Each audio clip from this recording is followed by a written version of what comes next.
বিজেপিক কিয় ভোট নিদিব বহুতে বিতৰ্ক কৰিছে। যিসকলে বিতৰ্ক কৰিছে মই সকলোকে অনুৰোধ কৰিম এবাৰ কিতাপখন পঢ়ক। বিতৰ্ক কৰিবলগীয়া একো কথা নাই তাত। বিজেপিক কিয় ভোট নিদিব তাত 16 চনৰ যিটো বৌদ্ধিক বিতৰ্ক, বিধানসভা নিৰ্বাচনৰ আগে আগে যিটো বিতৰ্ক হৈছিল সেই বিতৰ্কটোক মই ধৰি ৰাখিবৰ কাৰণেহে সেই কিতাপখন কৰিছোঁ।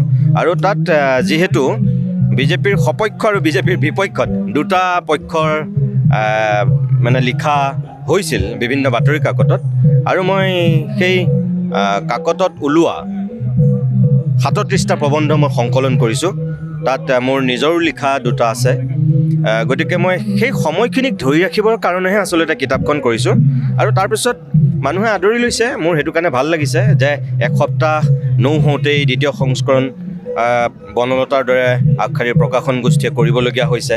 এমাজনত আটাইতকৈ বেষ্ট চেলাৰ, আৰু বনলতাৰ প্ৰকাশকে নিজেও সেই ক্ষেত্ৰত মানে আচৰিত হৈছে। আৰু মই নিজেও ধন্য বুলি ভাবোঁ অসমৰ সমূহ পাঠকৰ ওচৰত, কাৰণ এমাজনত সকলোৱে চাৰ্চ কৰিলে দেখিব যে তাত বেষ্ট চেলাৰত 1 নম্বৰত আছে, আনকি হট নিউ ৰিলিজত 1 নম্বৰত আছে, যিটো পলিটিকেল মানে তাৰ ভাগ, পলিটিকেল ভাগটোত এই কিতাপখনে দুইটা জেগাতে 1 নম্বৰত আছে। আৰু অল টোটেল বুকছ যিমানখিনি মুঠ কিতাপ আছে এমাজনৰ, মানে পলিটিক্স, ইকনমিক্স, লিটাৰী, এনেকুৱা যিমানখিনি লগ লগাই 100খন কিতাপ আছে, তাতো এই কিতাপখনে 24 নম্বৰ স্থানত আছে, একমাত্ৰ অসমীয়া কিতাপ। গতিকে মই ভাবিছোঁ এইটো মোৰ কাৰণে এটা গৌৰৱৰ কথা বা ভাল লগা কথা। আৰু এটা মই এইখিনিতে সুধিছোঁ, এটা চেনেলৰ মুখ্য সম্পাদকৰ দায়িত্বত আছে, আমাৰ ছেটেলাইট টেলিভিশ্যনত দিন ৰাতি বুলিবলৈ বিশেষ একো নাথাকে, ইমান ব্যস্ততাৰ মাজত কেনেধৰণে সময় উলিয়াইছে? মই ব্যক্তিগতভাৱে এটা কথাই বিশ্বাস কৰোঁ, যিবিলাক মানুহ আটাইতকৈ বেছি ব্যস্ত তেওঁলোকৰ হাততে আটাইতকৈ বেছি সময় থাকে। আৰু এটা সুধিছোঁ যে এতিয়ালৈকে পাঠক সমাজৰ যথেষ্ট সঁহাৰি পাইছে আৰু অনাগত দিনত যিহেতু আৰু আগবাঢ়িব, গতিকে এই মুহূৰ্তত এটা যদি শব্দত পাঠক সমাজক কি ক'ব? মই ধন্য আৰু কৃতজ্ঞ সমগ্ৰ অসমৰ সুধী সমাজৰ ওচৰত। বিজেপিক কিয় ভোট নিদিব বহুতে বিতৰ্ক কৰিছে। যিসকলে বিতৰ্ক কৰিছে মই সকলোকে অনুৰোধ কৰিম এবাৰ কিতাপখন পঢ়ক। বিতৰ্ক কৰিবলগীয়া একো কথা নাই তাত। বিজেপিক কিয় ভোট নিদিব তাত 16 চনৰ যিটো বৌদ্ধিক বিতৰ্ক, বিধানসভা নিৰ্বাচনৰ আগে আগে যিটো বিতৰ্ক হৈছিল সেই বিতৰ্কটোক মই ধৰি ৰাখিবৰ কাৰণেহে সেই কিতাপখন কৰিছোঁ। আৰু তাত যিহেতু বিজেপিৰ সপক্ষ আৰু বিজেপিৰ বিপক্ষত দুটা পক্ষৰ মানে লিখা হৈছিল বিভিন্ন বাতৰি কাকতত, আৰু মই সেই কাকতত ওলোৱা 37টা প্ৰবন্ধ মই সংকলন কৰিছোঁ।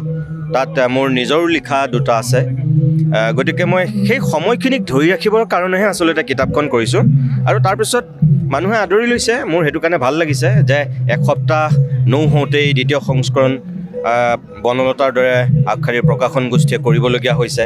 এমাজনত আটাইতকৈ বেষ্ট চেলাৰ, আৰু বনলতাৰ প্ৰকাশকে নিজেও সেই ক্ষেত্ৰত মানে আচৰিত হৈছে। আৰু মই নিজেও ধন্য বুলি ভাবোঁ অসমৰ সমূহ পাঠকৰ ওচৰত, কাৰণ এমাজনত সকলোৱে চাৰ্চ কৰিলে দেখিব যে তাত বেষ্ট চেলাৰত 1 নম্বৰত আছে, আনকি হট নিউ ৰিলিজত 1 নম্বৰত আছে, যিটো পলিটিকেল মানে তাৰ ভাগ, পলিটিকেল ভাগটোত এই কিতাপখনে দুইটা জেগাতে 1 নম্বৰত আছে। আৰু অল টোটেল বুকছ যিমানখিনি মুঠ কিতাপ আছে এমাজনৰ, মানে পলিটিক্স, ইকনমিক্স, লিটাৰী, এনেকুৱা যিমানখিনি লগ লগাই 100খন কিতাপ আছে, তাতো এই কিতাপখনে 24 নম্বৰ স্থানত আছে, একমাত্ৰ অসমীয়া কিতাপ। গতিকে মই ভাবিছোঁ এইটো মোৰ কাৰণে এটা গৌৰৱৰ কথা বা ভাল লগা কথা। আৰু এটা মই এইখিনিতে সুধিছোঁ, এটা চেনেলৰ মুখ্য সম্পাদকৰ দায়িত্বত আছে, আমাৰ ছেটেলাইট টেলিভিশ্যনত দিন ৰাতি বুলিবলৈ বিশেষ একো নাথাকে, ইমান ব্যস্ততাৰ মাজত কেনেধৰণে সময় উলিয়াইছে?